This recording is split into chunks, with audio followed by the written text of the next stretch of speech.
Hello, everybody. Welcome back to the Sabbath at Midnight. I am your host, Lionel Tavares, and as always, blessed to be here by the Lord Jesus Christ himself. Today, we are welcoming back our very good friend who's been on here multiple times, Mr. Gary Wayne. Today, we're going to talk about a little something different. I know we have a series going on with the Seven Sages and all that stuff, but today we're going to talk about something a little different. Maybe something you haven't really heard him talk about before, and we're going to talk about the origins of superheroes. Like, where does the history come from? Where does the idea come from? Like, pretty much superheroes are deities. They're hybrids, you know. So I would love for Gary Wayne, because he has the knowledge to break this down to us. So that's what we're going to be talking about today is superheroes, the origins of them. But before we get into that, Gary Wayne, go ahead and introduce yourself again and let us know where you can find all your stuff. Yeah, so happy to be back with you guys again and talking to your audience. And I think we will again talk about a few things that will get people's attention and connect dots that they haven't connected before, but all of it towards, you know, understanding how this world works and why it's important to understand Ecclesiastes 1, where it says that there is nothing new under the sun, and what was will be again. And as you get on into verse 18, it talks about, you know, the more you learn in terms of your search for knowledge and wisdom, the more sorrow you will get. And that's because of the astonishing things that you're going to learn. So you need to be able to deal with what you're going to learn as well. So for people who aren't familiar with me, I am a Christian contrarian. And I have authored 2 books. I'm working on book 3 as well. The first book is the Genesis 6 Conspiracy, How Secret Societies and the Descendants of Giants Plan to Enslave Humankind. And it's got about 1,700 ratings up on Amazon over the, 8 or 9 years that it was out. And what's interesting about that book is it connects a whole bunch of different things on how the world works, and actually will give you some of the language and stuff in terms of what you're going to connect dots with on the things that we're going to talk about today. And it also sells more books every year. So it's not one of those books that has a shelf life, because it's written in a way where it's going to be resonating all through this generation. And I think if indeed we're in the fig tree generation, then even more so. So book 2 just released on March 12th. It's called The Genesis 6 Conspiracy Part 2. And the subtitle is How Understanding Prehistory and Giants Helps to Define End-Time Prophecy. So again, on that, nothing new is under the sun. What was will be again, like in the days of Noah. Whatever was going on before the flood and just after the flood, in the days of Noah, 350 years after the flood and 600 years before the flood, it's going to be like that again today. And we're just catching up to that technology. So all things, when you start looking at it in that sort of perspective, are leaves a lot of things that we need to start preparing for, because people aren't going to prepare for this, and this show will help to do that. So if you're interested in what those books are about, you're not familiar with it, I have a generous excerpt at my website on the Genesis6conspiracy.com. That's www.genesis6 with the number 6conspiracy.com. And on that website, I have a generous excerpt of all 98 chapters of book 1 and all 84 chapters of book 2. And both books are loaded with information. You don't have to read one to read the other, but if you read one, you're going to want to read the other. It's kind of written in that sort of way. So there's a little bit of overlap, not a whole lot. So these books are not short books. Book 1 is just over 800 pages, and book 2 is just under 800 pages. And there aren't any loose sentences or any loose paragraphs. It's all information coming at you all the way through the book. So book 1, as I said, or book 2, as I said, released on March 12th, and it's got, as I looked this morning, 19 5-stars up already. No ratings underneath 5 stars, so very happy about that. And I know the first couple of printings have sold out. And you can also get a signed copy if you want to get a signed copy from me for either book through the website as well. You go to buy now, book 1 or book 2. And if you wanted to buy both, I have not got my website guide to be able to, through Stripe, to get it to bundle the two separate purchase pages, but let's say if you wanted to buy one of each, just buy two of one, send me a email and tell me you want one of each, and I'll do a signed copy on each. And there's a discount for multiple books. So it's important to keep that in mind, or if you want a matching pair for your bookshelf. And if book two is anything like book one, then people are keeping it handy on their bookshelf for almost like an encyclopedia to go and find that topic. And it's a little easier in my books because I write short chapters, so they average 4 to 6 pages, and you don't have to start at chapter 1, but it's helpful. And if you do jump around, that's fine, because they're all written as mini stories, but there's information that will keep coming up as the book unfolds. So if you're into, let's say, chapter 61 or something, and something comes up, you can sort of go back to the chapter where that would have got up. And the book is also available from my website, which is the easiest way to link over to get it elsewhere. So if you want to get the Kindle edition, there's a link over to Amazon for the Kindle edition for both books. They're both available on Amazon.com and Amazon.ca. I have links for that, and also BarnesandNoble.com. And if you are buying a book off of the website from me, there's a Canadian page, there's a U.S. page, and then there's a page for the rest of the world. Make sure you click on the right book and the right page that you belong to. And also, if you're not living in Canada, and most people in the world don't, as I do, we're a very small population, if your card gets declined, it could be that the credit card company has a security feature in there to stop fraud for international purchases, and that's usually what happens if it does get declined, so I'll just mention that. So anyways, that's who I am, and I call myself a contrarian because I tend to verify things for myself and not just take the word of what other people say. And so I do that in all of my research, both within the Bible and outside the Bible. And then if it's outside the Bible, I measure it against what it says in the Bible, and if it diverts what the Bible says, I might look at it for, that's interesting, but I don't use it for my conclusions. All righty. That's a lot of information. And I do own one of the books, and it is exactly what he said. It's very informative. I mean, you have to go back in that book and pick things apart, but it's a very good book. Yeah.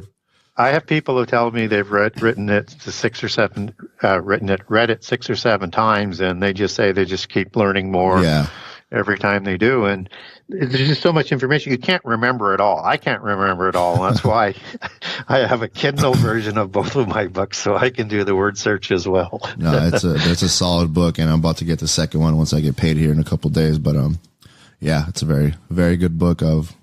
Me and my father read it ourselves, and we had you on the show. For those of you who've been my audience, you already know how Gary works. Guy's a mastermind guy. He's a human encyclopedia, so ain't nothing new but genius here. So, Gary, with all this superhero stuff, I wanted to ask you, what would be a good place to start? And before you answer that, my opinion would be, does this start with the occult?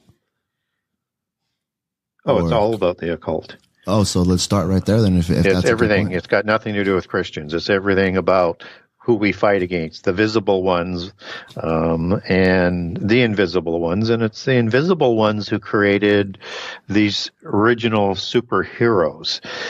So in chapter 1, just out of a good place to where I thought I would, in book 1, where I thought I want to ease people into kind of where we're going to go, I started, off with the heroes of old and linking them back to superheroes.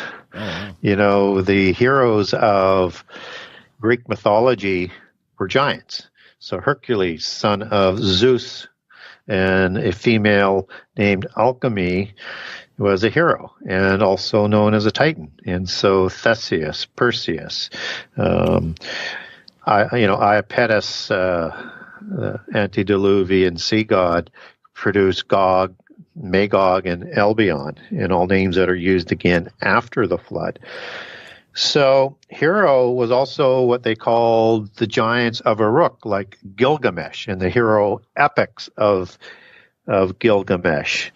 And a hero was understood as a demigod, as the offspring, as the spurious offspring of a god or a goddess and a human male or a female. Biblically, we only get male gods or fallen angels mating with humans that are recorded in Genesis 6:4, where they produce these giants. But in polytheism, as with, let's say, Gilgamesh out of Uruk, he was the father, his father was King Lugalbanda of Uruk, king before Gilgamesh took over, his son, and the fertility goddess Nin. And the Greek mythology has numerous accountings of goddesses mating with human males to create giants. So biblically, we only get the male version, but one deduces if you can take a form and as a male and can produce offspring, if you took the form of a female, which the pantheon seems to indicate they could do, then they could probably do it as well. So it doesn't really matter whether or not the female ones created them or not. I'm just mentioning what the polytheist accounts are. But we do know biblically from Genesis 6 that giants were created before the flood, and giants also show up as Rephaim after the flood. And so these are the demigod offsprings, and they had super talents. They were superhumans. They were superheroes. And so they had powers that were passed on through that DNA that were not necessarily the same. And so if we start to look at superheroes today, the first major popular one is Superman. And he has that S on his chest for not just a hero, but a superhero. Because you can have heroes that don't have special powers, right? You can have heroes that do things in war. You can save people, but you don't have those superpowers that are associated with the superheroes that comes from the celestial mafia godfathers. The fallen angels are the gods in polytheism. And so Superman has an S on his chest, as I said, and it's like a serpent.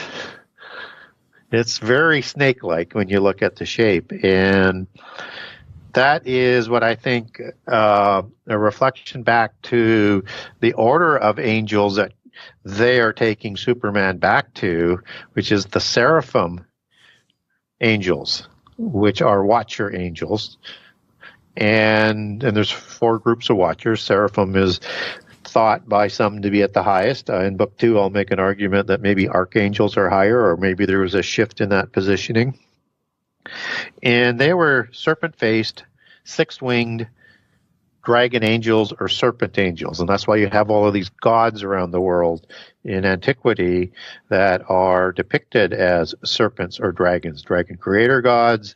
You have the Area gods of Canaan and Egypt, which are again flying serpents. You have the Kishamaya and the Aztecs with the plumed and the feathered serpent. You have the Nagas. This is a standard all around the world. And so you have that S on there. And that's really interesting because Clark Kent is the name he takes in his sort of alias or disguise, but his real name is Kal-El, K-A-L. and E-L. Oh wow! I never put that together because El is like the Elohim, the title. Yeah, I just never noticed that. Yeah, and El is the father, parent god, head chief god of the Canaanite pantheon before the flood, who also created giants, and I talk about in book 1. And his son is Baal, who rules the council of the gods after the flood, and he creates the Rephaim after the flood. After the flood, more heroes, and he goes to the pit prison as well. So this seems to be based on the Canaanite and the Hebrew wording for the parent god, male god of the Canaanite pantheon. And as I talk about in book 1, El was a morbid, vicious giant who created multiple giants through multiple females. He was a big producer of giants before the flood. And so Superman, Kal-El's father's name is Jor-El. This is the house of El. And this is, the House of Dragon, as people would understand that today with a lot of the TV shows and movies, and that this is definitely part of the House of Dragon. There's many bloodlines within the House of Dragon, but this is one of them that they're sort of allegorizing. And so, we need to look at these superheroes as being part of this whole mythos that is come about, and it absolutely exploded in the last 20 years. And so, they're talking about, the metaverse, right? Where all of these things and beings, they flow back and forth between. That's multi-dimensional. Meta is the term for Enoch, son of Cain in this case, versus son of Jared. And there's two Enochs in the Bible, and we need to know that. So I like a lot Enoch Book 1. I'm not very good on supporting Enoch 2 or Enoch 3. And the Book of Giants, we don't have enough of it, but it seems pretty much consistent with Book 1. But Book 2 and Book 3, they kind of go into polytheist things, and a lot of polytheist concepts and gods that are listed in those. And Metatron is the name that Enoch, son of Cain, he is turned into a god or a son of God, and raised to a son of man status, as in the Word of God, who became flesh status because of this knowledge. And so, and you see this term, the metaverse, is in there.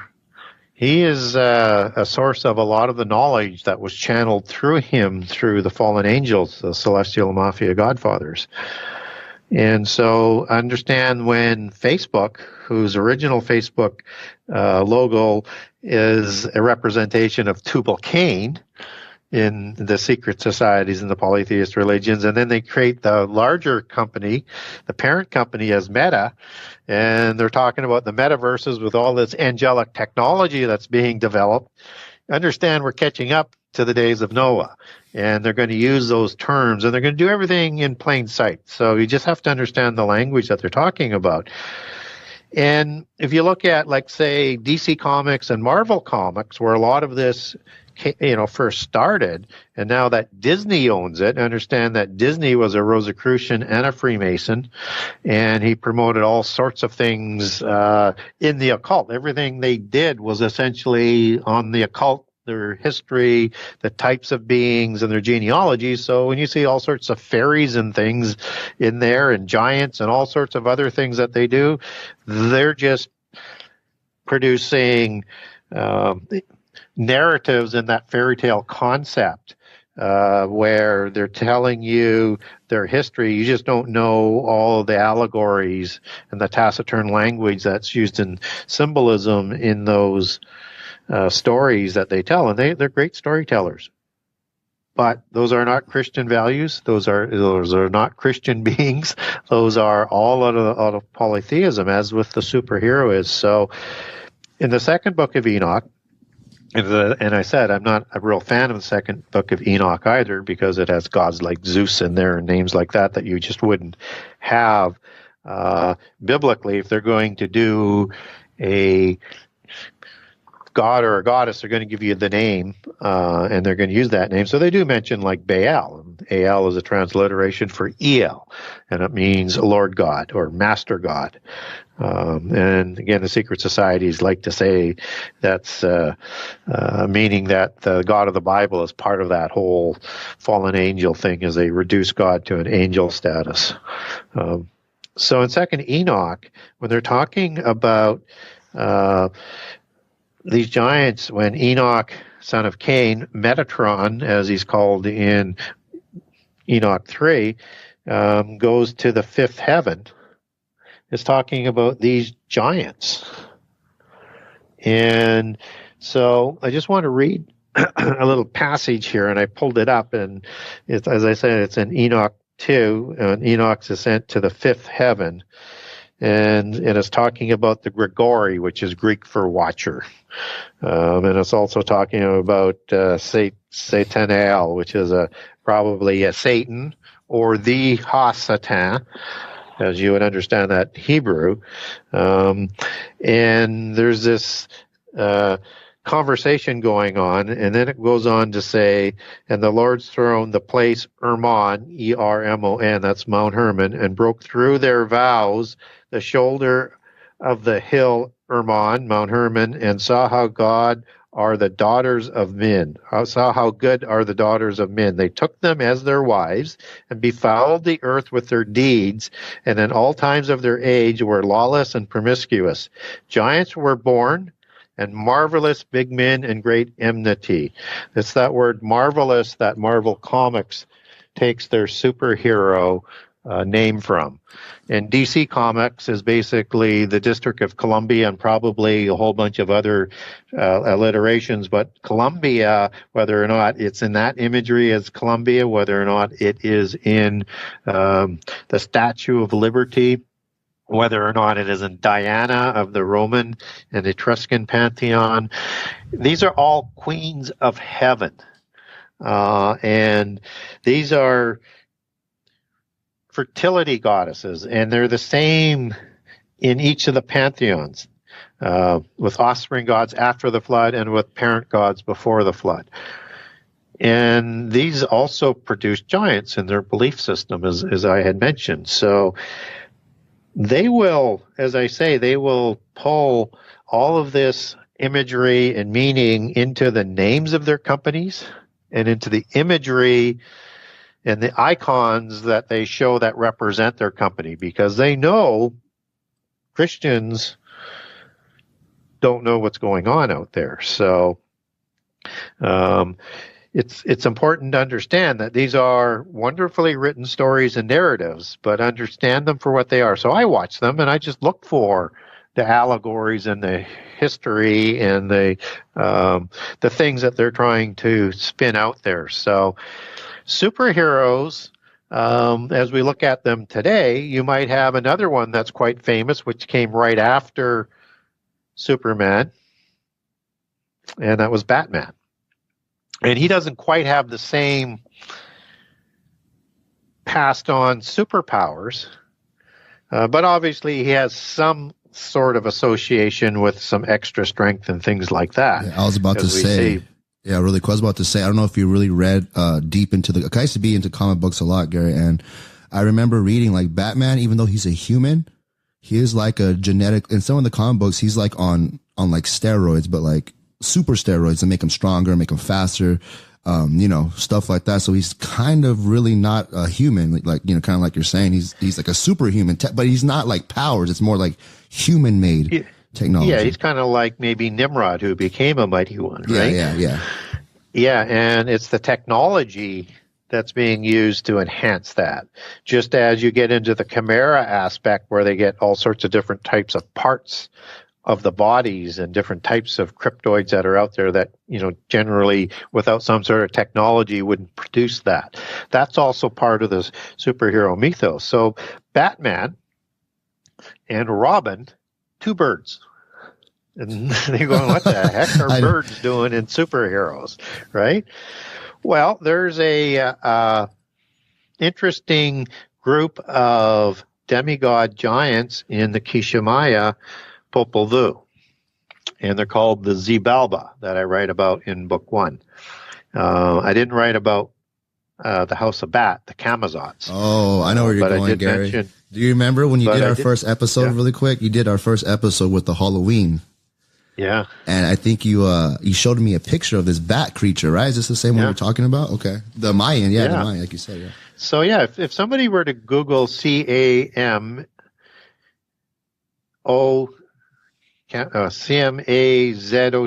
Camazots, you would bring up this Batman outfit that he wears. That is some sort of depiction of a artifact that was found. And Camazots is translated out of the Kishimaya Popol Vuh as the House of the Bat. And they are a branch of the Xibalba. So now you have these bird superheroes. Well, what the heck is that all about? Well, what's interesting is you have another watcher that has 4 faces, and this one is a cherubim, and he has the face of a man as one of the faces. He has the face of a lion. He has the face of an ox or a bull. I think more bull than ox, but that's my speculation. And the face of a bird. Could sometimes depicted as an eagle, just as eagles are depicted as angels in the book of Revelation and some of the translations. And you also have the owls, that these Zabelba are bird-faced ones. And you also have falcon gods. So you have this bird sort of imagery. So if you have a fallen angel that's a seraphim who's going to take the form of a serpent and is going to produce offspring, they're going to look just like them because they pass on the DNA. And that's why you have within the superheroes all of these crazy kinds of serpent superheroes, most of them evil, but lots of them. So one needs to be aware of that. But getting back to the bird Nephilim, so to speak, of the ancient heroes, you have like the penguin. You have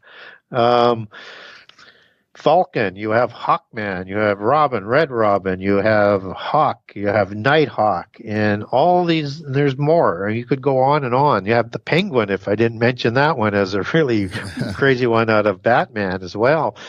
And so these are creatures that would be created in antiquity through a cherubim, when they take a human form, they only take one of those faces. And when they had, as watchers, sex with a human female, then they would create a bird-like giant. So do we have anything else around the world that we might look at that as? And I would say absolutely yes. And you have something called the Tengu, Tengu. These are the gods of Japan and China and India and Southeast Asia. And they're feathered gods and feathered demigods. So you can have Tengu of heaven and Tengu of earth, just as you can have a watcher in heaven, and also the giants in Sumeria and elsewhere around the world were called watchers. They were called the Anunnaki of heaven and the Anunnaki of the earth. You have the Titans of heaven and the Titans of earth in Greek mythology. That's a standard constant. And similar in the Hebrew language, where you have the fallen ones, which is the Nephilim with an A, as the fallen ones, just as that word Nephal is used for Satan in Isaiah 14 when he falls from heaven, is the source word for Nephilim, the word used to translate giants before the flood versus Rephaim after the flood.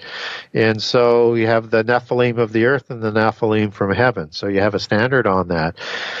And you have these Tengu warriors that were warriors and priests, and source of the martial arts in the Southeast tradition, like in the samurai tradition, and everything to do with that. And just as, again, that's the same type of god producing the Kamazots, the Batman, the Zabelba in the Kishimaya. And in Judges 7:28, interestingly enough, we get a king Orab of the Midianites, he was, along with another king of Orab, was Zeb. And I might bring him up when we get into other kinds of superheroes. Yeah. But typically, it's not unusual for these kings to have patronymic names and titles after a warrior tradition, a bloodline, a patriarch, whether it's a celestial mafia godfather or a patriarch for a giant tribe. But that Orab means raven, and this was a giant king of the Midianites who was in partnership to take on Israel after Israel had conquered the land. And the Midianites, in the conquest of the covenant land, there were 5 king pentateuchs that were allied with King Og and King Sihon, the giant kings of Mount Hermon, in the Eastern campaign. And Moses takes care of that part of the Midianites and their participation in the alliance after dealing first with Sihon and then with Og, and then Moses turns to deal with the Midianites before he dies and before Israel crosses the Jordan River. And you also get these 2 kings in Psalms 83:11. So again, we don't really get that sort of connection there, but we do understand cherubim. And we understand that the sons of God, which is understood as angels, and I have a great document on that. People want to get a hold of me. I'll show you how we know the sons of God are angels and not humans. And then I got another document where I go on the flip side of it and say, how do we know that the sons of God are not humans and that they're angels? And I take all of the arguments, and every time you take on any one of the arguments biblically, you find out they're not humans. But that's just me sort of going a little bit down the road of, I want to have people understand that everything we're talking about, we can talk about biblically, and we can prove what we're saying. And whether or not people want to agree with that or not, that's for you to decide. What I'm doing is I'm providing information for you, and you can take that information and use it as you see best. So you also get like Thunderbird gods in First Nations in North America as well. So this is, again, a worldwide standard of these bird-like gods. So, he has a lot. One other thing. Go ahead. One other thing that sort of gives us to it. So we know about the Anunnaki, who also produced giants. And so when we see reliefs with the Anunnaki, you have these winged beings with the human face and a beard kind of like a Gilgamesh. Look, dark-haired, big curly beards, and wings. You get the same depiction, only with an eagle's head. Another bird. That's how the cherubim appeared, with a single face. And whatever face they would have appeared with, then that's what their offspring would have looked like. So when you have superheroes, they put like on, originally ones in like Batman, they wore costumes, right? But as they develop the mythos, you're seeing that these are not costumes. These are part of their DNA in that look. Yeah, absolutely. Yeah, I would definitely say now, but even though you're saying that, it's all costumes, I don't know if you like keep up with the Marvel movies now. Like nowadays I watch them, but now when I watch them, I'm more like trying to break it down. Like, what are they going to put in this, And I'm starting to notice the superheroes are not really like, they're starting to change their origin stories a lot in these new movies. So in the other movies, Batman, he was a regular boy and, he saw his parents get killed, something snapped in his head and he turned into this guy. Well, with the new Batman that just came out with the guy from Twilight, I forgot his name, they changed the whole story. Now it's all related to like a shaman and witchcraft where he's getting his alter ego from. So now it's not just a guy who has mental trauma. It's a guy who's into witchcraft, because the new Batman is based off a comic book that goes back to a shaman. Yeah. So like a lot of the stories are changing the origins of it. Well, and understand that the giants populated not only the Royale, AL, a transliteration of EL for the Kings of God, Rex Deus, as I call them in Book 1, Kings of God as well, but they also populated running the armies, right? Yeah. And so they were the great warriors and the generals. And you also have these giants as these sages, as these priests, as these magi. They populated the ruling class of the religion as well. And so it's important to understand that a shaman is a priest. So it's in that same sort of tradition, just as a clown would be another spin-off of that trickster spirit tradition of both the invisible trickster spirits and the trickster spirits of the shamans, where they would get power from a trickster spirit that would be like a demon, or not like, it is a demon. So When we're talking about the Serpentine superheroes, you have, just to give a few of them, not only, Superman, who I mentioned, but you also have, the Red Serpent, King Hiss, Nine-A, Cobra Man, King Cobra, Cobra Khan, Serpento, Copperhead. Copperhead would be the description of a seraphim angel in their color. So this is, again, if anything that's sort of serpentine would come from a seraphim superhero in terms of the history and the genealogical connections that they're trying to make, just as with the Birdmen. So I probably would be remiss if I didn't mention the Lion Men superhero basis. And so, you have lion superheroes, of course. You have Catwoman in Batman, the female giant. You got Sabretooth. Reflection in that. What's that? Sabretooth? Yep, that's another one. Yeah. Black Panther. Oh, yeah. And in the Egyptian tradition, you have a cat or a lion goddess named Bast, who created all sorts of different creatures. And that's, if you look at what's being talked about in Black Panther, that is what they're communicating there. They actually have Bast in the movie, and would be very much equivalent to, Mahis, and other lion or lioness goddesses in the Egyptian pantheon. You also have the Lion King in a fairy tale. You have Black Panther. You have Aslan in the Narnia tales, based on Narashima, the Hindu pantheon, which was a lion demigod, and also received a occult Christ consciousness, which is Aslan was an avatar. An avatara of the avatar, Vishnu. And Vishnu used many over his reign, apparently, to give extra powers or wisdom. Buddha was an avatar of Vishnu as well. You also have Lion Man as a superhero, Griffin, Red Lion, Thundercats. You have the Beauty and the Beast fairy tale. It just sort of goes on and on and on. So anything that has that lion aspect, that would go back to a Cherubim Watcher again.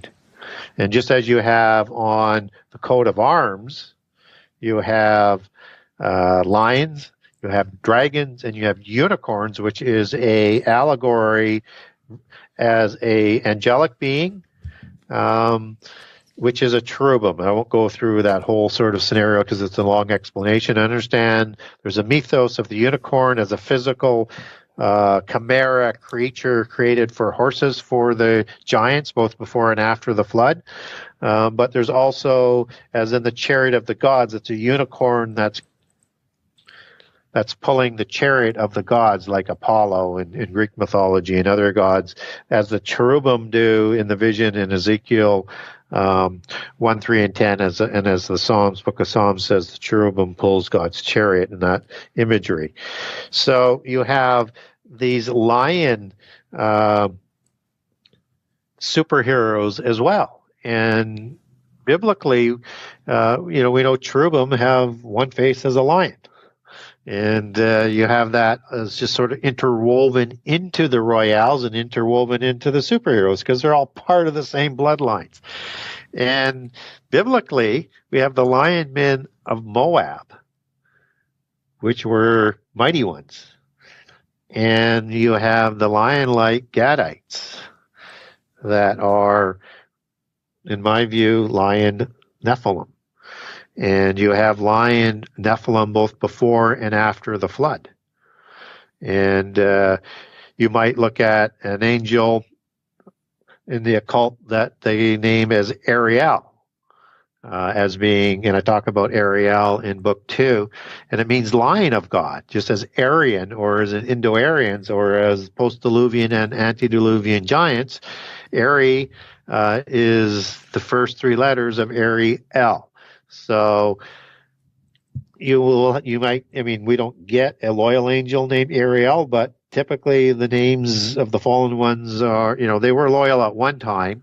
So whether or not they were able to keep their names going forward, I don't know how that whole thing works with the rebellion, but understand that Ariel is understood as an angelic being in the occult, and with that El prefix, it probably has a connection to the fallen ones and to Nergal. And the reason why I say we can look at that as Ariel is that's a Hebrew word for lion as well. Yep. And lion of God. That is really quick, Gary. That's funny you say that, because I just spoke to a rabbi about a couple months ago, because I'm a personal trainer. I think I told you this. I'm a trainer. I'm a boxing coach, and I train a lot of people, and I train a lot of Jewish people. And the rabbi will sometimes come by to like do this blessing to my Jewish clients. They just show up, wherever they're at, they just show up, right? And he started talking to me, and he told me my name in Hebrew is Ariel, because my name is Lionel. He said, yeah, your Hebrew name is Ariel. So I thought that was pretty crazy you brought that up. That's a coincidence. It would probably just more, Ariel is strictly as a lion as well. My name is Lion Al, Yes. Yeah. Oh, gotcha. Yeah. Gotcha. And my name is spelled Lionel. Yeah. I don't think that's a coincidence in terms of the etymology of the name. I hope I got clean blood, Gary. You're scaring me over here, man.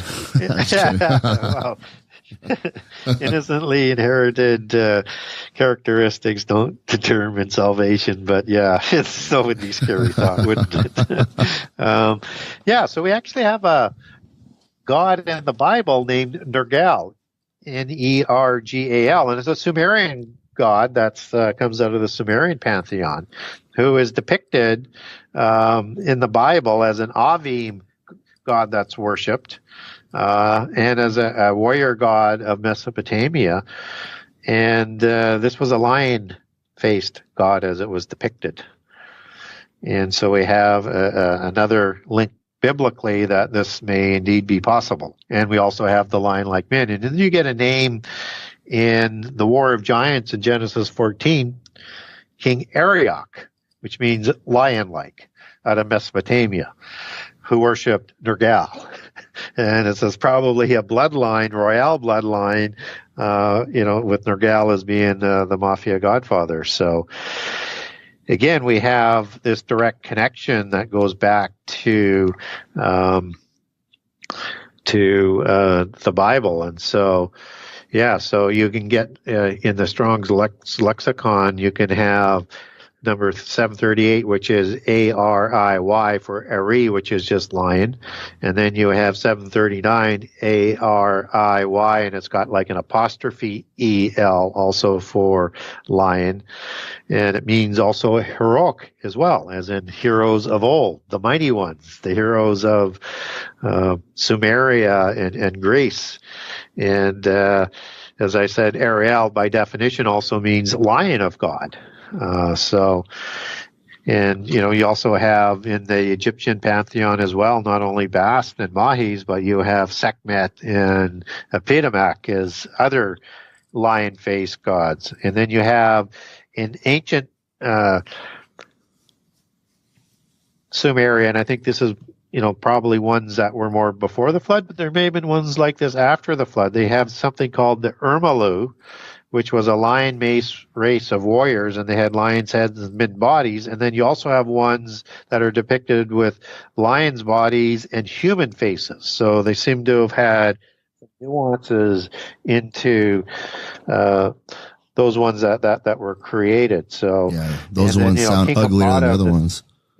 Yeah, King Habada of the Cedar Forest, he had the face and the paws of a lion. This is where some of this technology that may also be part of it as well, with DNA manipulation. He had bull horns and vulture claws and a serpent's tail, and he was covered in snake-like scales. So this was a Greek chimera, with the head of a lion, and also a goat's head on its back and a serpent tail that breathed fire. Oh my God. This was the king that Enkidu and Gilgamesh went to the Cedar Forest, which is on Mount Hermon, to kill. And he was created by Anki as one of the terrible ones that are talked about as the terrible ones, as in Ezekiel 32. People want to have a great series on Ezekiel 32, and I cover the terrible ones off in book 2. So just to show that there's a lot of connections here that are, we need to understand the world that people are describing to us. And I just want to get in through the different kinds, and then I know there's a whole bunch of different ways that we could go. So there's dog superheroes. Oh, yeah, that too. The little super dog. Really quick, I just want to warn you, my aunt's going to pick up my sister in about 20 minutes. The dog might bark for like 30 seconds, but we'll cut that out. I just wanted to warn you. That's fine, yeah. Okay, good. Yeah, and I won't go through the complete dog mythos, but I have a 3-part series on it if people want to get a hold of me through my website. But you have dog Superman, really quick. Superman has a pet dog that's a superhero, or am I tripping? Yeah, that's more like from a version of it, but more like this. It would be more of a Cerberus, right? Okay. A monster watchdog in history, in Greek history, that guarded the entrance to Hades. They're called the Hounds of Hades. So I think that's a little bit more like that. And then there's another one that was a multi-headed dog as well, that had 3 heads and a serpent's tail and snakes coming out of all over its body. That's the one that guards Hades, right? Or yeah. Okay. Yeah, so I think that's kind of what that's based on. But again, it could be more DNA manipulation in the technology that was being applied. So man-wolf, timber-wolf, wolverine, super dog, wolfbane, underdog, hyperdog, Rex the Wonder Dog, the bat dog, which is kind of a combination again. Wolfman. So, yeah, so this is not uncommon. And what's interesting about dog Nephilim, they're again both before and after the flood, and there's sightings right up to this day, and again right up even inclusive of St. Christopher in the Greek Orthodox version. They depict him with a dog's head coming from North Africa. And I walk through all of that in the series, but how that sort of comes about, if you want to look from ancient times, is Anubis would be a jackal god. Okay. And or a dog-like god, and with a dog's head or a jackal head. And he created huge amounts of dog Nephilim warriors. And so the genre of dog men or dog Nephilim is cynocephaly. Yep. And the city that the Greeks called the location where Anubis's offspring lived, and there were thousands and thousands of them. And really quick, Gary, really quick, called, for the audience that don't believe this, we can even get this information from Alexander the Great and Christopher Columbus and other famous people in history that talked about seeing these things and actually capturing them, for those of you that think we're crazy. Yeah, so Hesiod, Herodotus, Pliny, Cestius, Marco Polo, Giovanni, Columbus, as you said. There's accounts all over the world: India, China, Japan, Africa. So yeah, and I document all of that if people want to get that document from me. And so the city that these dog warriors lived in initially was called Cynopolis, meaning dog city. Now, what's interesting biblically, we get in with the Avim gods again, a god named Nibaz, Nibaz. And Nibaz, when you take that back to its Hebrew, means a barking dog. And he is depicted with a human body and a dog's head. So we do get Nibaz as an Avim god in 2 Kings 17:31. And it means, as I said, the barker. So, and the Avim Nephilim, or Rephaim, I should call them more accurately, they worshipped dog idols. So again, biblically, there's some connections here where we see it really sort of understood in a whole different level in the polytheist version. So we want to be sort of recognizing as to what we can account biblically and say, we better not take that off the table, and that this may be coming back at us as well. No kidding. And so Caleb in the Bible, which was a fighter during the time of the Exodus, it was understood as the word dog, and he was a mercenary, just as dog warriors were notorious mercenaries throughout history. And there's also in that Midianites version that we talked about in Judges, where we had Orab, we have Zeb, whose word means in Hebrew wolf, just as wolf is part of the dog understanding as well. So, so we have lots of connections there with the dogs as well. So I just wanted to make sure we had that covered off. Really quick. And I'll just do a couple other little things here just out of interest, and because we can go off and now into different kinds of other kinds of superheroes and types of movies and things like that. I just wanted to make sure I laid down enough to cover off what they're saying. So in the Enuma Elish, Tiamat, like Bas, created all sorts of different creatures. And in the Enuma Elish, it talks about she created the Hydra dragon, multi-headed dragon of the sea, hairy heroes like the Gilgamesh, great demons, whatever they are, they're not described in that bad translation into English, and I haven't been able to check that out through the various Akkadian or the Sumerian languages yet. But the savage dog, the scorpion man, which is the Akrabamaloo and the Gurdabaloo, which incidentally have almost an identical description of the scorpion beings coming out of the abyss prison in Revelation 9. In my new book, I give the descriptions of the scorpion type of beings out of prehistory and the creatures coming out of Revelation 9. I think they're degraded cherubim, by the way, but that's identical. I put them side by side so that you can see the descriptions. They also have Fishman, like Aquaman, and the Bullman, as in also another head of the cherubim. Now,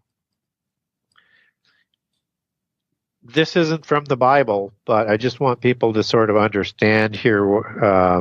And we don't know what all of the different kinds of the angels look like.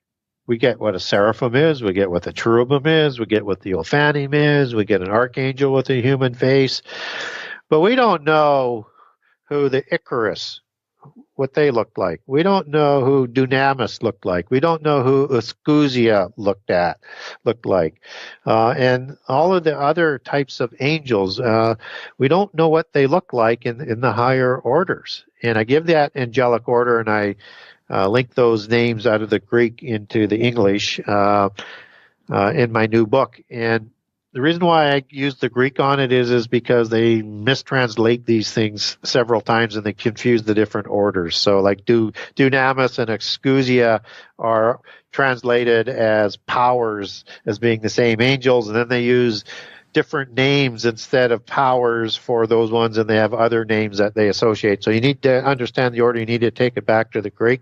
I lay that out for you in book 2. So understanding we don't know what faces some of these other angels had, then we can now look to something interesting in a Gnostic gospel of the 12 dungeons of the parent gods that were sent to the pit prison at the time of the flood. Okay. I never heard of that. Sounds interesting. Yeah, so the rulers of the 12 dungeons and their names. The first ruler who has a crocodile's face, and his name is Enkthonin. And I won't go through all the names because people won't know the names anyways. So in the Greek gods, you have Sopek as part of the gods of Egypt, and the Ogdod parent gods, they're mostly serpentine, but there are other faces in there as well, as they're depicted. The second dungeon has a cat's face or a lion's face, and the third one has a dog's face, and his name was Arkarok. And the fourth dungeon has a serpent's face. And the fifth one has a bull's face, and the sixth one has a wild boar's face. And then there's another one with a bear's face, so perhaps connected to Sasquatch or Bigfoot. We don't know. But certainly a bear's face is interesting when you look like that. There's a vulture's face or an eagle's face, just as you take that word eagle as it gets translated, it can mean vulture or it can mean eagle, and they're kind of listed as the same species of, the same family, same kind of the birds group. You also have I think that's the most of the different kinds that they have, and then they get into the multi-headed ones after that. Oh, wow. So, and then you have also, gods in India and Southeast Asia that were monkey gods and ape gods as well. So all sorts of different faces that are out there that is drawn on to create these superheroes of old. And if there were giants and these creatures before the flood, and then again after the flood, we're going to see that in the end time again, because it's going to be like the days of Noah. What was will be again. Yeah. So, I had a couple things to say here, Gary. So when you were just backpedaling a little bit, when you're talking about the dog, the Cenocephali, one of the things that I read about a while ago that was pretty interesting to me when I dug into it is there was a saint by the name of Saint Christopher who is been depicted more in history up until recently as a dog-headed being. And when I first heard, saw a little article about it, I'm like, this is just probably some kind of symbolism for something. But when you digged into it, this guy had, there's armor and clothing that it's shaped like it's real. Like, why would you go out of your way to make a bunch of fake dog-headed helmets? Yeah. So what do you think about that? Do you think he was a real thing? Yeah, I think so. And he was converted to Christianity. So how does that work? And he was a mercenary out of North Africa who was fighting against the Romans. Wow. In your opinion, how does that work? Because, we don't know everything, but I would just assume that if you're part of that, you're just exiled from heaven no matter what. But I guess not, I don't know, but, So the background is Christopher was in the time of Emperor Diocletian, and he was captured in combat in west of Egypt in Cyrenaica, and part of and some other ones will have him as a Berber or a Marmacae bird or Berber, but he was depicted and then convicted as being of enormous size, so giant-like, with the head of a dog instead of a man, and was the normal characteristics of the Marmacae. So it don't sound like nobody was going to mess with him. And the Byzantine depiction of Saint Christopher is dog-headed. That is the Greek Orthodox Church. They still represent him to this day. And as you take sort of his original name back in etymological terms, it's connected back to Canaeus and a Canaanite and to Canine. So his skull is kept apparently at a museum of sacred art and St. Justine's Church, Sveti Justina in Rab, Croatia. So apparently they still have it on display. My gosh. And no one hasn't done any tests on this thing to see what the DNA comes from. I'm pretty sure they have, but they ain't really talking about it. That's just crazy to me, Gary. Like, they have a giant dog head and no one bats an eye. Yeah. Nobody bats an eye on it. And I think it's been sanitized through the Roman part of the church after the split in 1000 AD to not have a dog saint, right? Now, here's a little prayer. Prayer 93 of St. Gregory Nereg's Book of Lamentations to the Oriental Orthodox Prayer Thread, section L. In the groups, they're described as dog-headed giants. So I'll just read it to the people, just an excerpt out of it. It won't take long. This miraculous oil brings the blessing of light to the Jew and the Gentile, the Indian and the barbarian, the Scythian and the Greek, the cruel, savage, and the fearsome dog-headed giants, the freeborn master and the slave by birth, making them Christians, baptizing in your name, dedicating them to your Holy Spirit, and adopting them as the true sons of your Heavenly Father. So this is a prayer about the ongoing practice of recognizing these fierce, savage, dog-headed giants and then converting them to Christianity, just as St. Christopher was. Oh, wow. I mean, I'm pretty sure at that point nobody ain't gonna mess with any Christian with a couple dog bodyguards walking around, man. That sounds terrifying. I ain't trying to fight none of those things, man. Wow, that's very, very, very interesting. And I also heard with these dog things that one of the biggest populations, I believe it was, I think it was Marco Polo that talked about this. He said the biggest population was in India, and he goes into detail, into detail, their customs, how they dress, how they eat. Apparently they did sign language. They bark like dogs. They would cook their food on hot rocks. They had their own politics, everything. They had their own way of laws. They weren't stupid, So I thought that was really crazy. And he also mentioned another location. It was an island filled with dogmen. Oh, man. Sounds like West Hollywood to me. And another historian, Giovanni, he wrote about these armies of Ogadai Khan, and they came from these dogmen that fought in that war with Ogadai Khan, came from the island, and he actually names the island as Anganain, Anganain. I have no idea where that would have been, but yeah, sounds really weird. Yeah.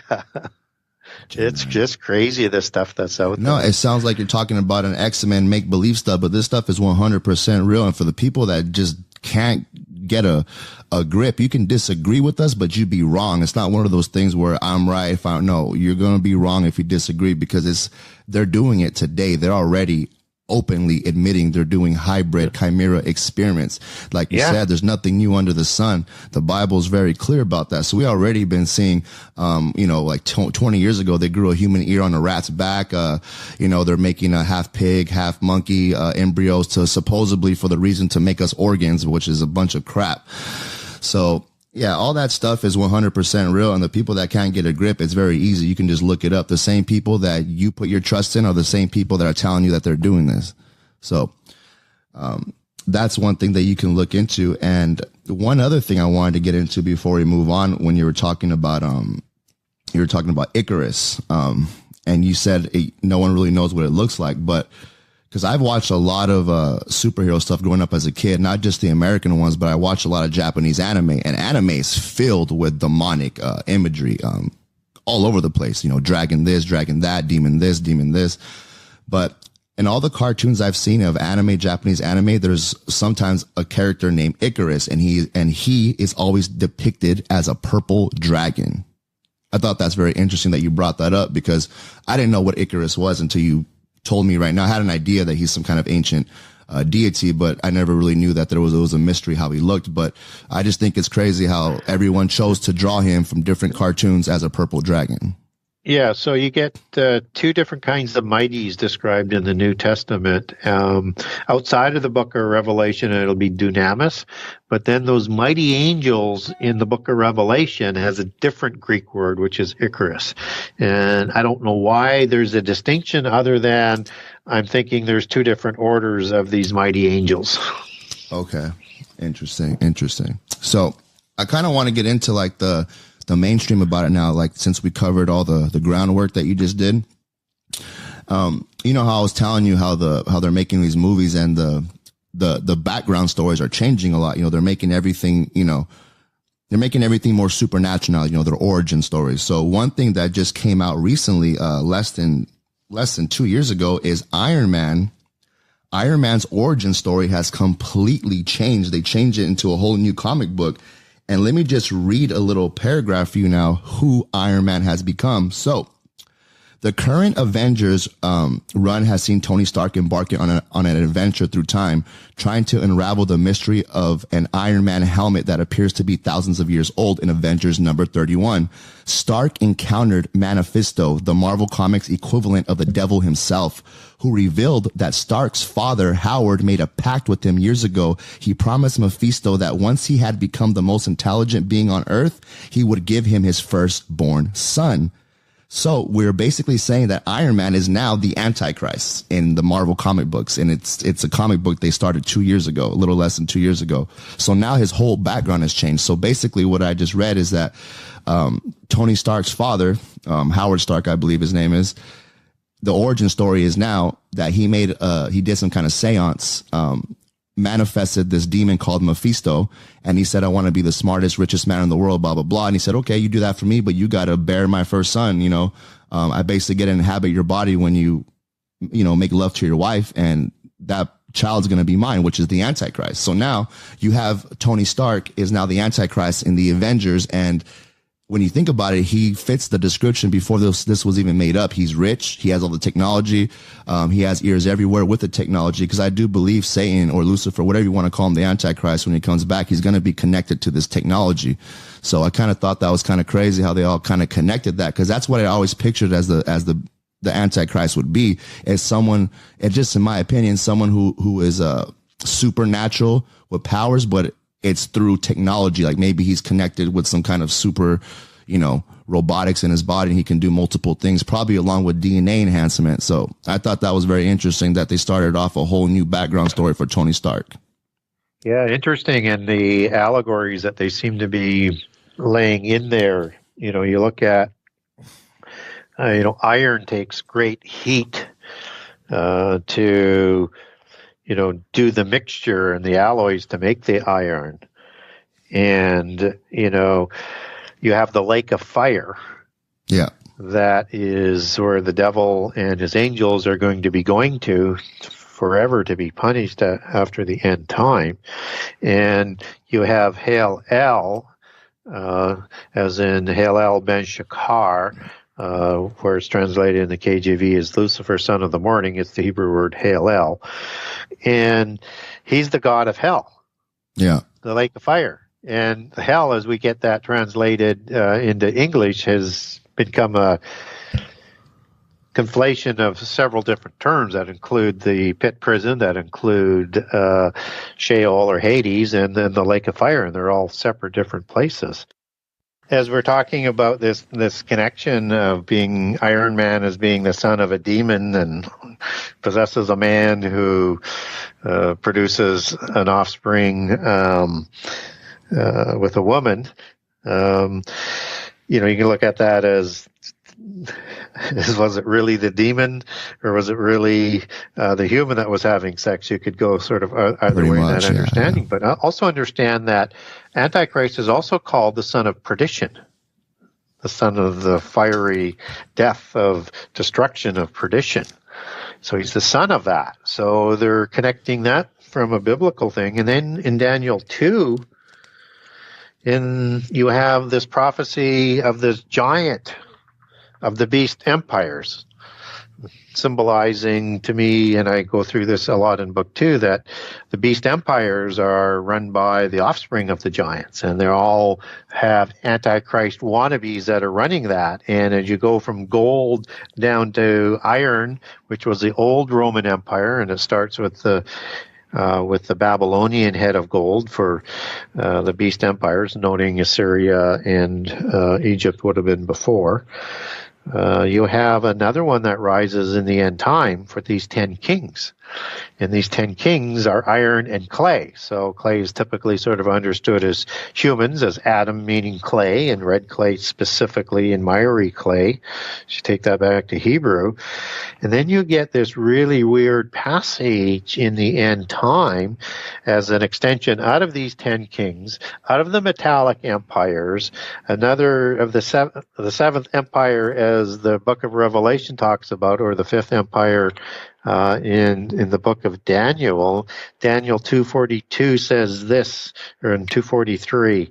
So I won't read 2:42, but it says, whereas thou mixest iron with miry clay, they, the kings of this end-time empire and a lower bloodline form of this beast empires of kings, so it starts with more pure blood and more mixture with humans so that they don't go extinct, they shall mingle themselves with the seed of men, but they shall not cleave to one another, even as iron is not mixed with clay. So what's interesting is you get that they're going to mix their seed.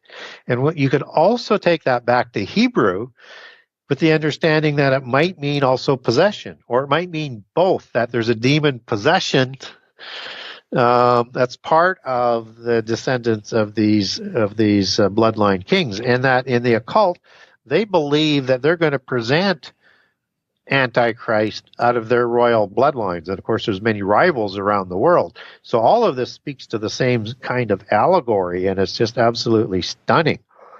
And what's also interesting is that these terrible ones are going to be destroyed in Isaiah 25 in the end time on a mountain.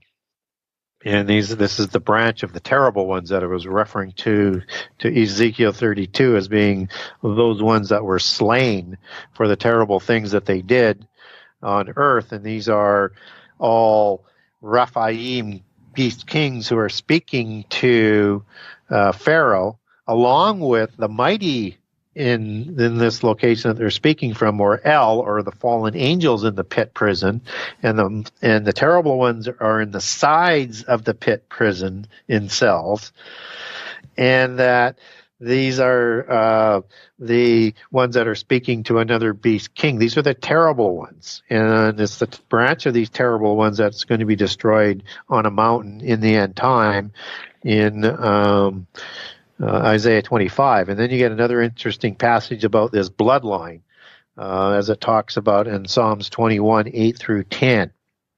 And the preamble is talking about the time of God's anger and his wrath, which of course is the year of the Lord's wrath. And in verse 10 it goes through and it says, their fruit shalt thou destroy from the earth, and their seed from among children of men. So there's a bloodline, whether it's existing ones or new ones going to be recreated as we go into the new days of Noah in the fig tree generation that I think that we're in. So yeah, that allegory, they're telling us what they're going to do or going to try and do all the time. That's what all of their entertainment does. And we just have to understand what their plan is. And again, these are telling wonderful entertainment stories, but the deeper meaning is what the occultists and the adepts understand. And they just laugh at the mundane humans who have no idea what they're talking about. Yeah, we're eating it all up. Like, oh, this is cool. Let me go dress up as, Thor and worship him and have no idea what you're doing. People really don't nothing. From what I've learned in my experience, no story comes from nothing. Like, for example, if I were to make up my own villain, like a creature, and I said it has, okay, this thing has bat wings and it has a dragon head and all these things I'm making up, I learned it from something. I just, the dragon head because I seen it. You know what I mean? So everything that you see is not made up. It comes from something. Yeah, exactly. So you can't really get away from this stuff. Angelic technology of old that we're just starting to catch up to today. And Thor is the son of Odin. Yeah, exactly. And he's also, he got the power of thunder and lightning. It kind of brings me back to that verse in the Bible. I saw Satan fall like lightning. I think that's connected right there, like some kind of symbology, allegory type of thing. And just in my opinion, back me up here, Gary. Do you think I'm close on that, or with the whole God of Thunder? I think, when Jesus said he saw, and I think it's connected to Isaiah 14 and Ezekiel 28 with the fall of Satan, and he fell like thunder. I mean, he had power and weaponry, right? Yeah. And so this destructive power that the gods had the ability to destroy the earth. And maybe it did. Yeah. And maybe it was renewed. That's a whole different train of thought. But the demigods also had angelic technology. In the book of Enoch, not biblical, but in the book of Enoch, it talks about Azazel as the leader of the Watchers, who taught all the arts of war and the art and the craft of war and the manufacturing of weapons. And so everything from how to do weaponry, how to wage battle, including the martial arts, all came from Azazel as the scapegoat, who was sent to the pit prison in the book of Enoch and would be Abaddon and Apollyon, as we would understand that as the destroyer coming out. So all of that has its connections back into what was going on before. And so the weapons were typically made for the demigods, the offspring of humans and fallen angels, to help along with the superpowers provided. And those were typically made by the elementals, which we also know in the New Testament that help hold us in bondage on the earth as part of the invisible ones, and these are the little ones. So you see that again, that show up sort of in like the Lord of the Rings, and the Lords of the Rings are giant kings of the round tables of the of the earth, and the little ones like the dwarves, they were living in mountains in the earth, and they made weapons for the demigods, highly technologically advanced weaponry for them. Every type of the elemental, and there's three groups of elementals in the little ones, and the fourth one is salamander, and they're larger than humans, and they are more reptilian-like. But these little ones, whether or not it's gnomes or it's leprechauns, they all had a specific role in the visible hierarchy in the antediluvian world. And if those creatures are still around today, they still have a specific role. But it was the dwarves that made the weapons for the giants. Yeah, absolutely. And I wanted to also give you even more crazy stuff, because Lord of the Rings to me has always been like, man, this is what I feel like what antediluvian age looked like, before the flood. Like how everything was going down. You got all these different races. You got the elves, you got the giants, you got all these different creatures at war with each other. And to top it off, I don't know if you caught up on the new show. It's a Lord of the Rings show, came out like 2 years ago now, I think, on Amazon Prime. Now check this out. Now Gandalf the Grey, they go into the origins of it. So they're going back in Lord of the Rings now. And guess how Gandalf got to Earth? He fell from the sky like a meteor, like a lightning bolt. So that's how he gets to Earth. Boom. He looks like a big asteroid, right? And the little elves like, what's that? And they go check it out. And it's a man. And not only is he big, he's a big guy compared to the halflings, right? But he's also a giant. He's bigger than the humans. So you have a giant falling from heaven in the new Lord of the Rings. Well, and one of the allegories for Satan in the occult is the great wizard. Right? Oh, wow. Because he has all the knowledge and the powers. And so when they're going to see in the Wizard of Oz, to see the great wizard, I mean, it's the same kind of allegory at who's kind of at the top, right? Yeah. So, yeah, it's all interesting. And, fairy tale and the fairy tale culture, as we talk about that, these are the Tuatha De Danann, the fair folk.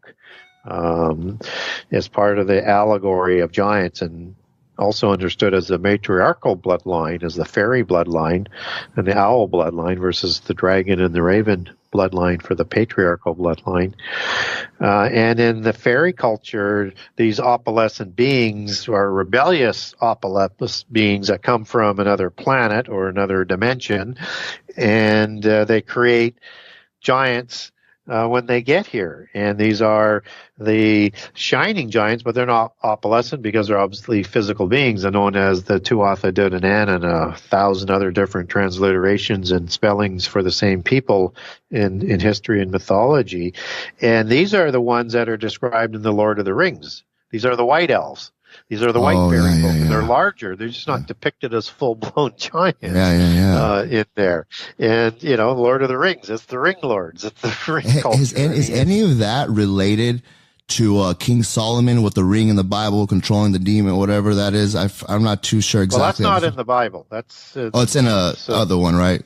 Apocryphal. Yeah, the Apocrypha. Yeah, there you go. Yeah. And we don't know again, I mean, it's interesting. I think, Solomon had a lot of knowledge and power of God, and he probably could control the demons. Whether or not he used them to build the temple, probably not, but maybe he did. But biblically, we're not told that. So that's why I start to separate. It's interesting, but I can't really sort of rely on it. Yeah, I get it. That's where I sort of part on it. And still interesting, again, though. You can't totally dismiss it either, right? Yeah, it's just very interesting that you just have these so much similarities, because even in Lord of the Rings, there's two wizards at war, Solomon and Gandalf the Grey. So you even have the same name as the... Yeah. Well, the Occult, they draft Solomon as a great magi, as a great wizard. Okay. And he's part of them drafting patriarchs out of the Bible, and his knowledge is that gnosis is the Gnostic religion of knowledge. It is and controlling those powers. So they turned him into this great black magician in the secret societies of the Gnostic religion. So. And again, we know Solomon, he wasn't perfect in his ways by any stretch of the imagination.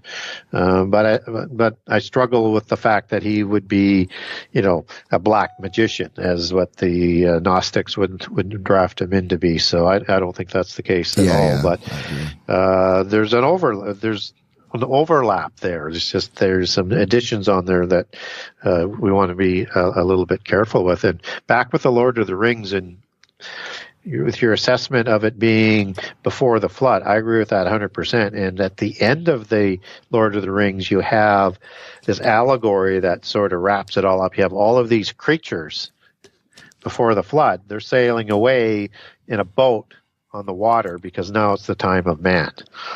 Oh, that's right. In the new show. So in the show, there's like this other dimension that's like at the end of the world. Like they just get in a boat and they just go out and it's like a big light. It looks like heaven. And when they get there, no one ever comes back. So you don't know if you're going to somewhere nice or not. And even in the show, you don't get the answer. You're waiting for season 2, but you just don't know because no one comes back. Yeah. And that's the home of the gods is Sheol. Yeah. Hades. It's their heaven, and that's just in another dimension, and that's everything that they're telling you. So in the occult, people will go back and forth through portals and gateways and or using technology all of the time. So, and again, that's very much similar to the Egyptian death ritual of the royals, where they would sail in a boat on a river to the underworld, right? Yeah. Yeah, all that stuff is everything that goes along Lord of the Rings. If so far everything that I've read that's fantasy or probably the wrong word to use, but because it's kind of true. But out of all these superhero stuff, fantasy stuff, the one that has been closest to me that will like, man, that's probably how it was back in those days is Lord of the Rings.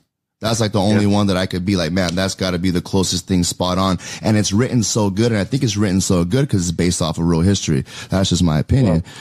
Well, yeah. I mean, if you look at Tolkien and his friend Lewis, they're not Christians. Oh, heck no. They're a bunch of libs. They were a part of the elite part of society, educated at Oxford. And somehow they joined this inkling organization, which is a Rosicrucian order. And they're not said to be part of secret societies. Well, Rosicrucian is higher than Freemasonry, it's higher than Illuminati, and it's the intersection of the Royal Masonic bloodlines with the purebloods operating the top half and ones rising up lower blood levels at the lower half of the Rosicrucians, and then you go right into the Royal orders above that. So there's no way that you could have somebody not as an adept part of a Rosicrucian society, even though there's 3 different levels, and you could say they're bringing some people in just for the arts. Well, that's not the case. They're there to learn the writing craft. They already had the knowledge. And so I have a 6-part series on Tolkien and Lewis, and in 5 and 6, I take their bloodlines back to the Royals. Oh, so really? I'll give you and then in parts 1 to 4, I just go through and show you how they're not Christians and the things that they're talking about. This is all occult history that they were taught from childhood, and with the Royals, they are an adept well before 18. And so they would have been higher than the Rosicrucians. They were just there to learn the writing craft.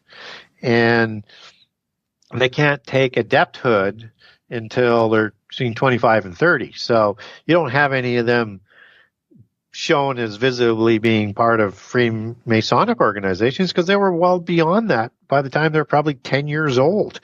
The levels go so high, I have no idea. I've told in the old system where you have first level adept at 3rd degree, which is equivalent to a 33rd degree York rite. That 3rd degree level, when you go up to managing the lodges, you have to be 5th degree. And then I'm told somewhere around 7 is for the Rosicrucian level.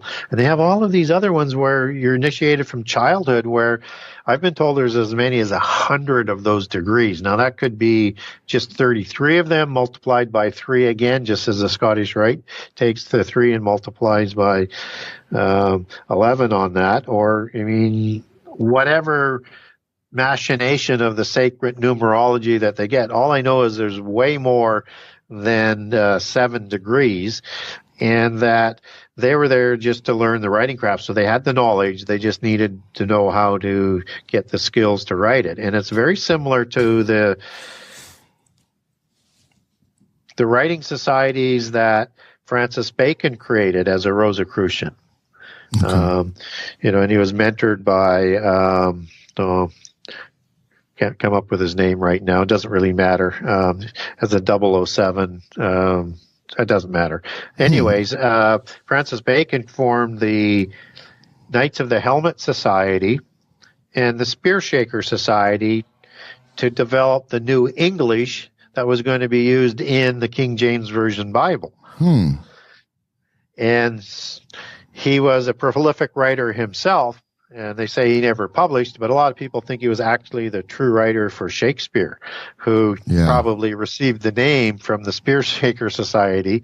And the Spear Shaker goes back to Apollo and Athena as the ones who patronized the arts. And she had a spear that she would shake as part of the weapons of the gods. So it's the same sort of MO that's happened all throughout, where you get this writing that's controlled by the occult talking about their history.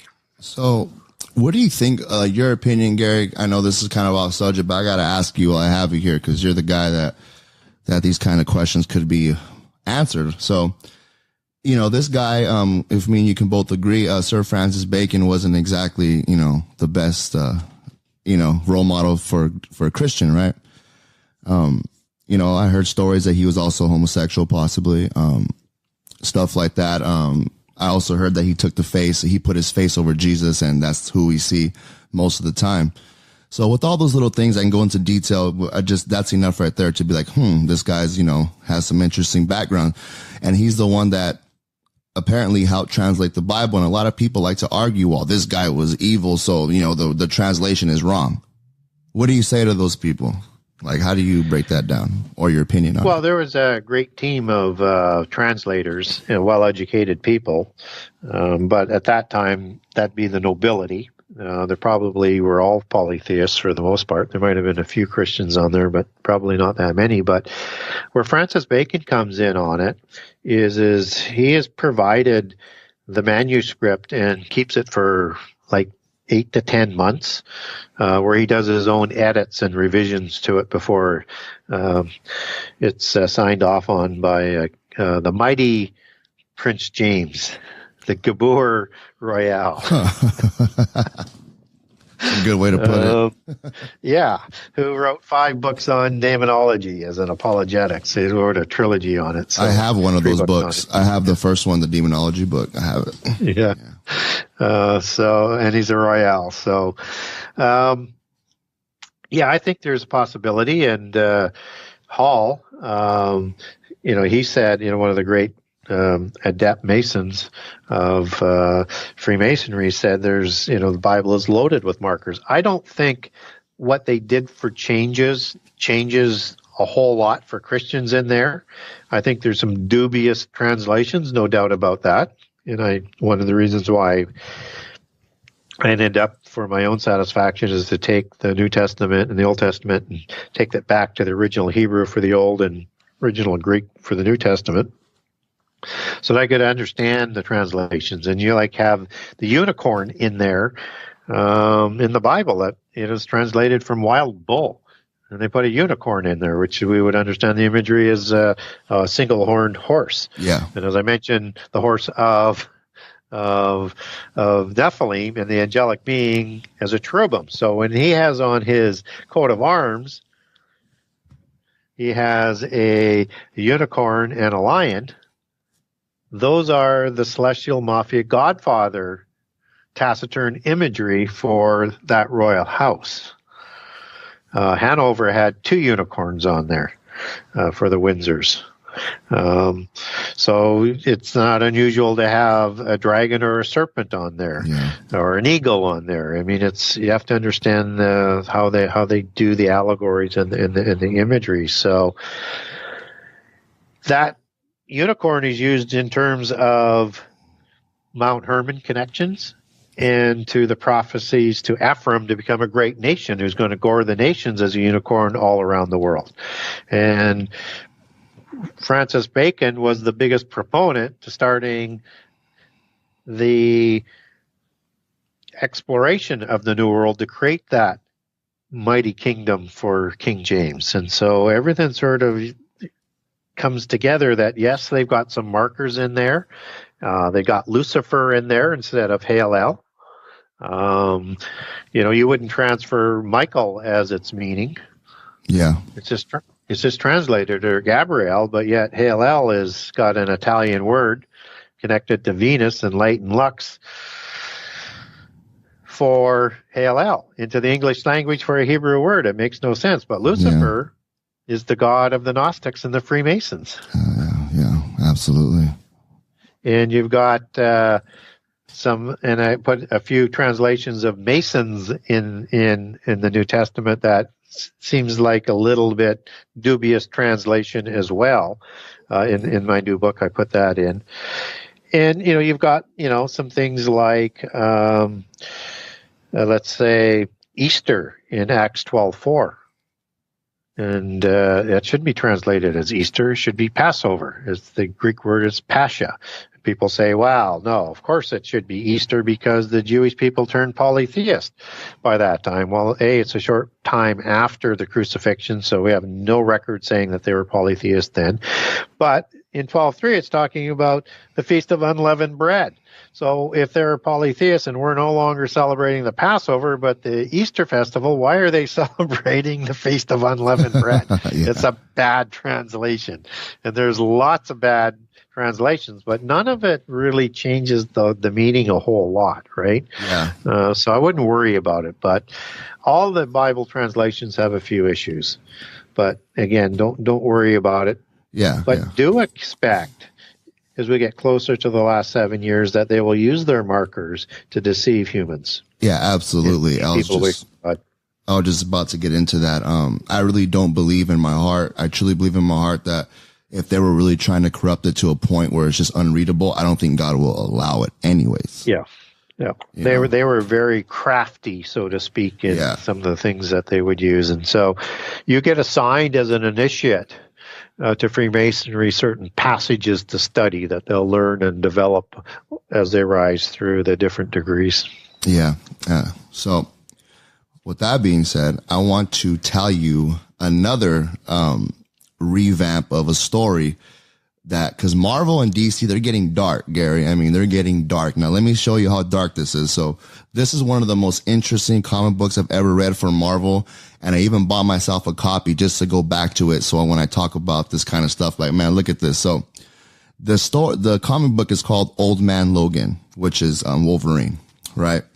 So in this story, it's called Old Man Logan because he is way past his prime. I think he's like, I don't know, he's like 400 years old or something like that. But like in this story, he's like because he ages slower. He's like in the body of like a 75-year-old, right? But he can still kind of fight. But anyways, long story short, this thing takes place in a post-apocalyptic world.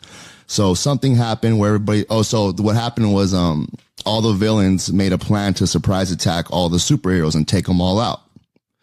So just about all of them got killed except for Wolverine, Hawkeye, and a few other ones, right? So the way the story starts off is that Wolverine, in his later years, he has a wife and a few kids, and, they're living out on a ranch. Everybody in the world's barely surviving. The only people that are living better are the villains, and the villains have all the control. So believe it or not, this is where it gets crazy. It is all biblical to me, the way it's described, these enemies. So the Hulk, right? He ends up having a kid with his cousin, incest, right? The She-Hulk. And the reason why he has to make babies with his incest, with his cousin, is because, and this is how it's written in the comic book without getting vulgar, is that because a regular human can't take the strength of the sex with the Hulk, because he literally killed them and split them in half, right? So that's already biblical to me in that whole description.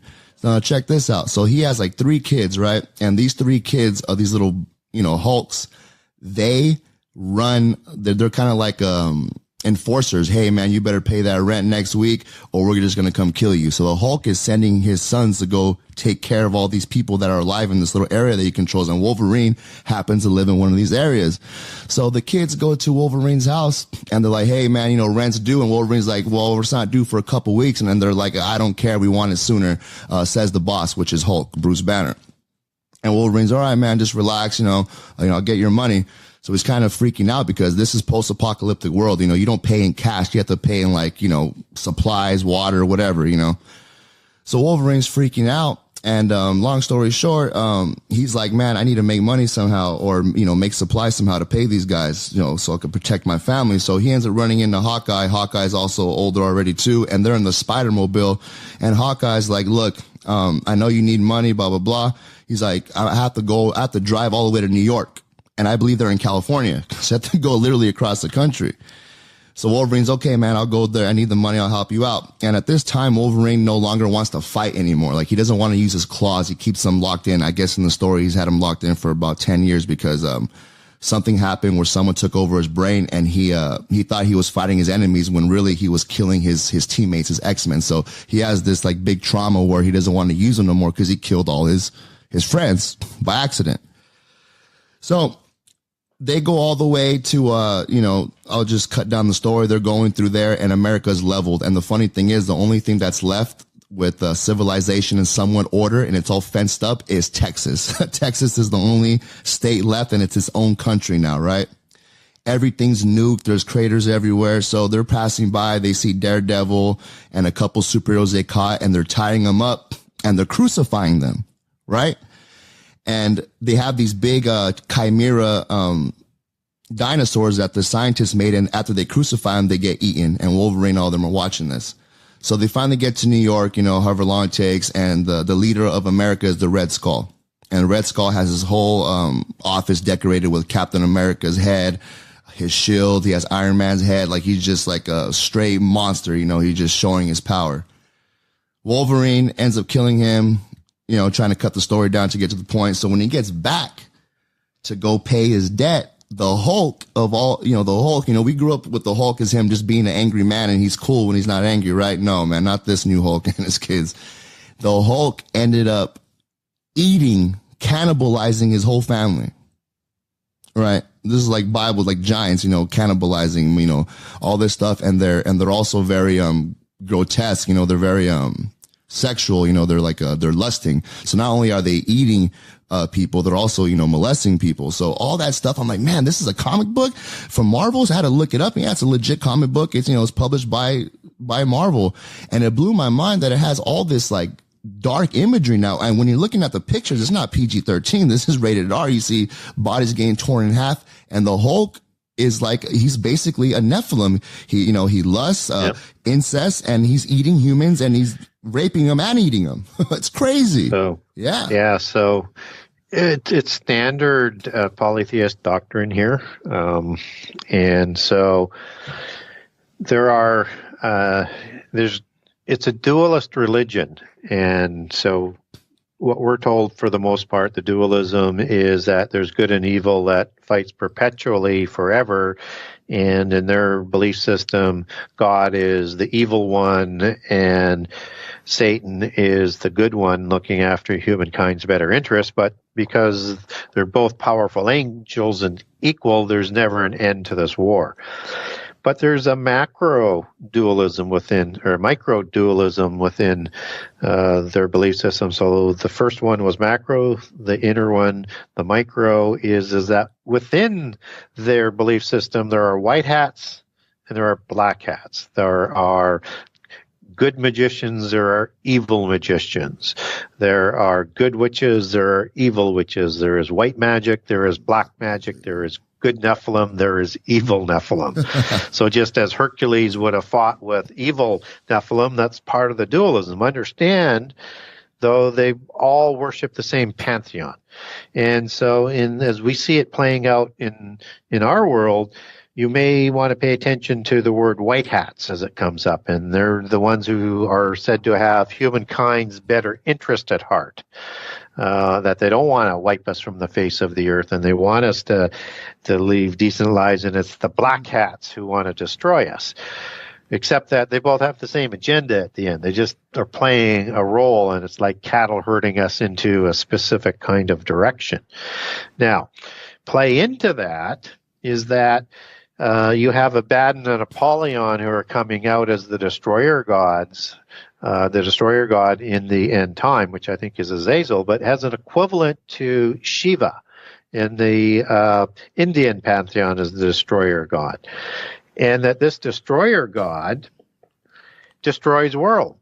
But that's how it recreates a new world, is it destroys the old and recreates something new out of the old ashes. It's the same imagery within the polytheist religions with the phoenix rising up out of the ashes. So they don't care whether they destroy this world, because both the white hats and the dark hats in the polytheist tradition, they don't want a world with humans. They want a world designed for them where they can worship and have their gods walk amongst us again. And they don't care if they destroy this whole world, because what's left is they're going to have bodies and whatever created for them within this physical world to live in this world with the fallen angels who would have won this world as a realm on their own through this battle. But that doesn't mean the dualism goes away. So you have this perpetual ongoing within the earth, even if there's just the giants that are left, the offspring of the fallen angels. There are good ones and evil ones that will be fighting perpetually ongoing. And that's exactly what they're doing. And it's very, very similar to the Doctor Strange analogy in their, at least in the first movie anyways, where you have this evil, dark Lord of the universe, that these Rosicrucian, these priest-like, these adept-like occult Jedi, mixing in another one of the science fiction movies out there, they're using technology, science, magic, going through in different portals and dimensions, and they're trying to win this war against this Dark Lord to have a realm on their own, which is the earth. That's the realm that the fallen angels want and wanted, that when Satan rebelled, he wanted to be like God. And he knew he couldn't defeat God. Yeah.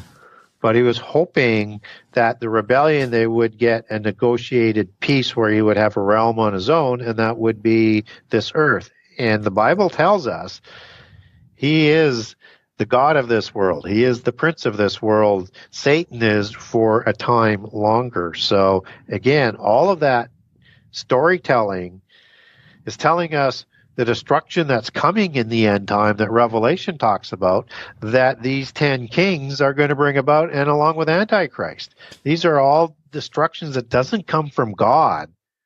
It comes from within, from the people running this world. Yeah, yeah. And just how you were saying earlier, how they kind of switched the story around, how, God's the bad guy because he puts all these rules on us, and the devil's the cool guy. You can do whatever you want as long as it makes you happy. With all that being said, I don't know how far you are on these superhero movies, but I don't know if you remember, they made an Avengers movie called, I don't know, it's like 5 of them now, but I think it's like part 3, is when they, Thanos, Thanos, with the gauntlet. Yep. So I thought this whole thing was like, kind of like making like an allegory or like some kind of symbology, making God evil, because in my opinion, when I saw that movie, Thanos was like, he was like God, but they made him a bad guy because he had that glove and he kind of did a rapture. He snapped his fingers and he took out half the universe and just kind of raptured everybody. Right. Yep. And then I just told you that the new Antichrist is Iron Man. And guess who comes to save the world and sacrifices himself from all that? Iron Man, because Iron Man dies. And I saw that. I was like, that right there. That's too close to home for me, buddy. You know what I mean? As we get closer to the end time, the last 7 years in the fig tree generation, they're becoming more aggressive and more obvious and in your face with the entertainment. They're preparing the world for what they're going to do. Yeah, absolutely. But ultimately they won't win, but they think they can win. They've been deluded by their gods that they can actually win. Yeah. I know we're kind of running a little high on time, so really quick, I want you to just do one more for me. Can you just break down to the audience of how close Alistair Crowley is of this character Doctor Strange, and how it evolved from this to Doctor Strange, and it's literally Alistair Crowley? Yeah, well, there's a lot of people that say it's based on him, but you could pick multiple people to do that. Yeah, no kidding. But he literally looks like him the way they draw it. He does, yes. He does have that look, and he believes he was funneling Horus through him, which would be in a demonic sort of influence. And you have Alistair Crowley. He's part of the Rosicrucian Society, the Golden Dawn Order.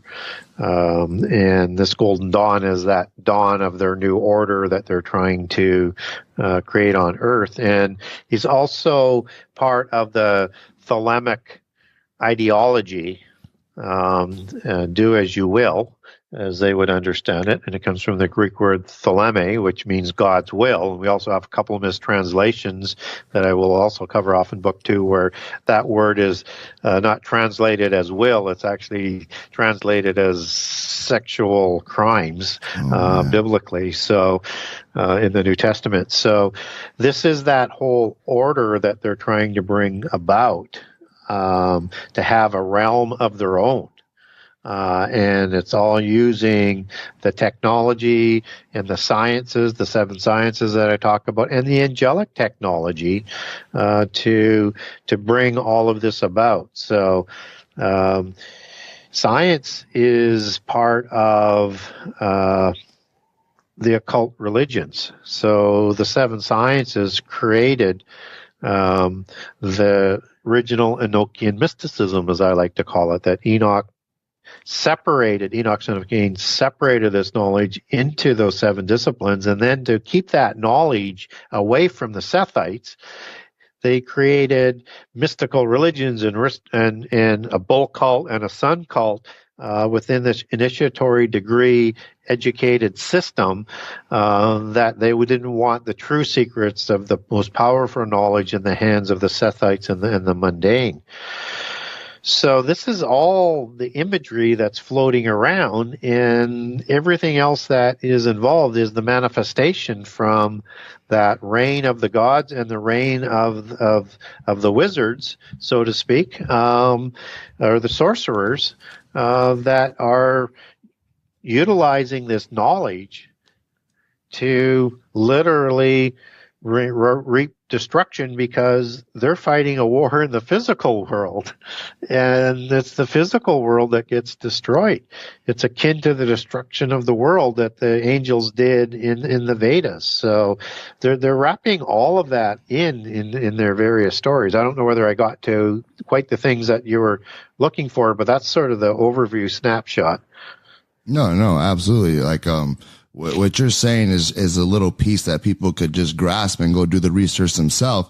And maybe we can have a part 2 to this and kind of break it down, because I do know, what I read with it is that this guy, not only is it, this guy looks like him, he has the same story, but then you have the Scarlet Witch too. That's also a character in the Marvel, but it's also connected to Doctor Strange, which is also the same Scarlet Witch, right? That's in the Bible, Revelation, I believe.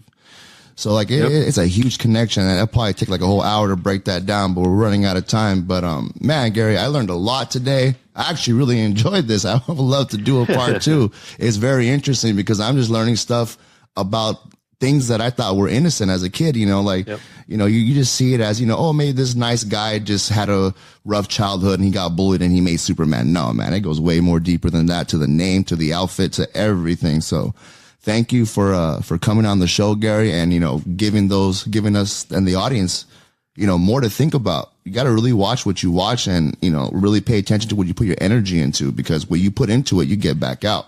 And sometimes it's not always a good. So I really appreciate you, Gary, for coming on the show. As always, it's always a blessing. And, my payback to you is buying all your books and, always reading them. And actually, I just ordered the book right now, because what's another 2 days? I'll get paid in 2 days anyway. So I just ordered it right now, because when you told me all those other things right there, I definitely want to get back into it. Even though I could probably read your first book 10 more times and learn just as much, but because like you said, it's like your book is like kind of like a Bible kind of thing. Every time you read it, you miss something and you learn something new. So all the audience, man, pick up Gary Wayne's book, the first one. And even though I haven't read the second one, I have no doubt in my mind that one's just going to be just as good, if not even better. So really quick again, Gary, just for all the audience, maybe some people are lazy and don't listen to the intros. Give them the information where to find your stuff again one more time.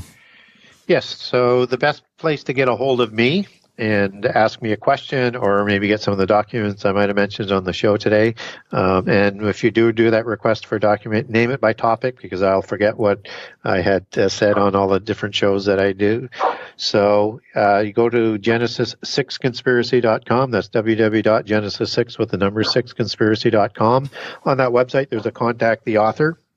And that's my email. It's also Genesis6conspiracy@gmail.com. So, but you just need to click on that. That will come through to me. It might take me a little over a month to get back to you, but I will get back to you. I have a generous excerpt of all 98 chapters of book 1. And a generous chapter of all 84 chapters of book 2. And if you think that's all the information that I generously supply, it is a drop in the bucket. There's that much information that's in both of those books, and you'll get a good feel for the books, whether those books are right for you or not. Just the table of contents ought to get your attention. And book 2 is designed specifically for Christians. It goes deeper into the Bible than any other book that's out there. This is absolutely unique. As book 1 is unique, this is unique in a different way. And if you want to know about the angelic order, loyal and disloyal, if you want to know about all the different giants that are listed in the Bibles and taking them back to their specific patriarchs, I do that even with the hybrids.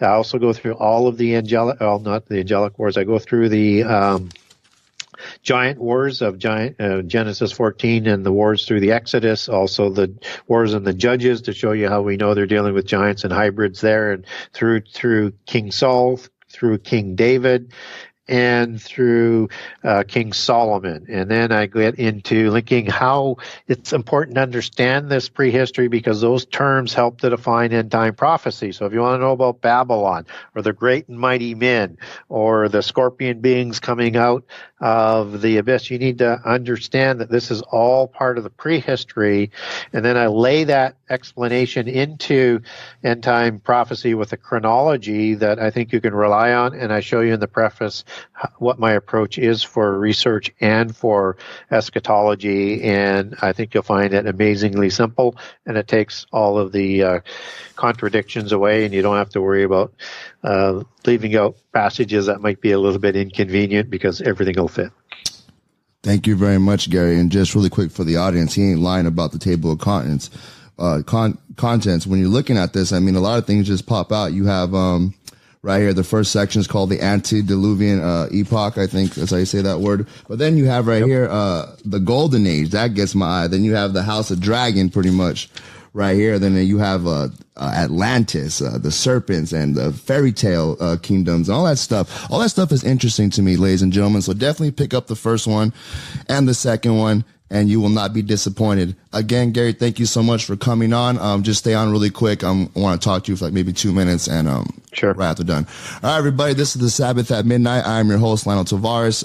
Dominic is not here right now. He is sick in the hospital. So if you, ladies and gentlemen, can please give him a prayer, because I truly believe in the power of prayer.